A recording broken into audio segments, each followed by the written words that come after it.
Well, we've got a light night in the NHL tonight, and so I won't need to worry about doing the timestamps because it's not going to be a long video. To start with, it's the Disappointment Cup between the Ottawa Senators and the Chicago Blackhawks. The Senators are 14 points out of the playoffs. Chicago's 13 points out.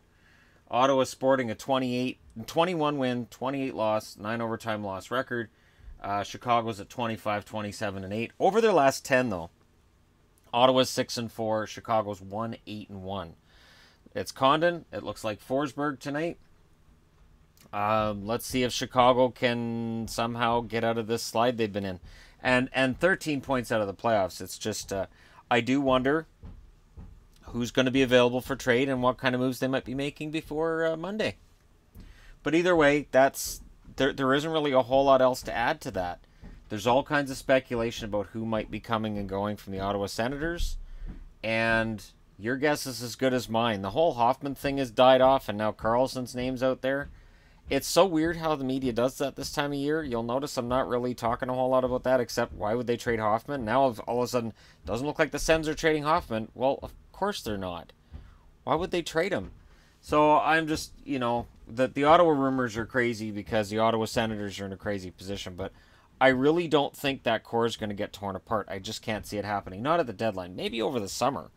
I think there's a lot of players right now that are being rumored about and talked about who, if they have a contract, if they're not going UFA this summer, I think they have more value during the summer than they do right now. So, that's my opinion. Dallas is in Anaheim. Dallas 34-21-4. Anaheim 30-20-11.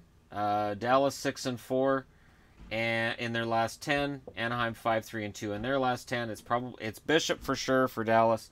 Probably Miller for Anaheim while John Gibson tries to rehab whatever minor injury he has now that they're not talking about. It's so weird how they won't tell us what the injury is. So we'll see it, and on the play we can go, oh, it's a shoulder, it's a knee, clearly, it's a groin pull. And then the team comes out, no, you're wrong. We won't tell you what the injury is, but you're wrong. So Miller's in until Gibson's back.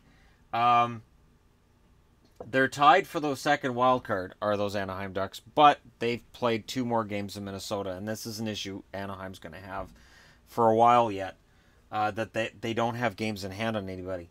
And for Dallas, that third in the Central, they need to go in and win in Anaheim tonight so they can put at least a little bit of daylight between themselves and the Blues.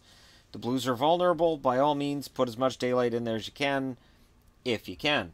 But Anaheim started playing better. I think it'll favor Anaheim being at home. Dallas's road record is touchy, around the 500 mark on the road, and personally, I think this is probably going to be a win for Anaheim, which wouldn't send me to panic stations with Dallas. Not just yet.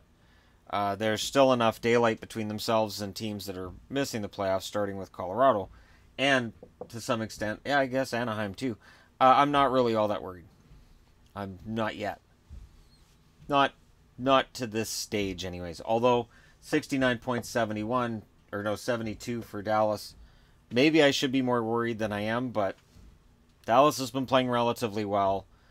And that may continue tonight. Calgary, 30-20 and 30-21-9 Calgary. Go in and play 39-16-4 Vegas. The Flames are 5-4-1 in their last 10. Vegas is 6-4. Calgary 2 points out of the playoffs. Vegas, of course, is first in the Pacific, a full 8 points ahead of these guys. And Riddick is in net for the Flames.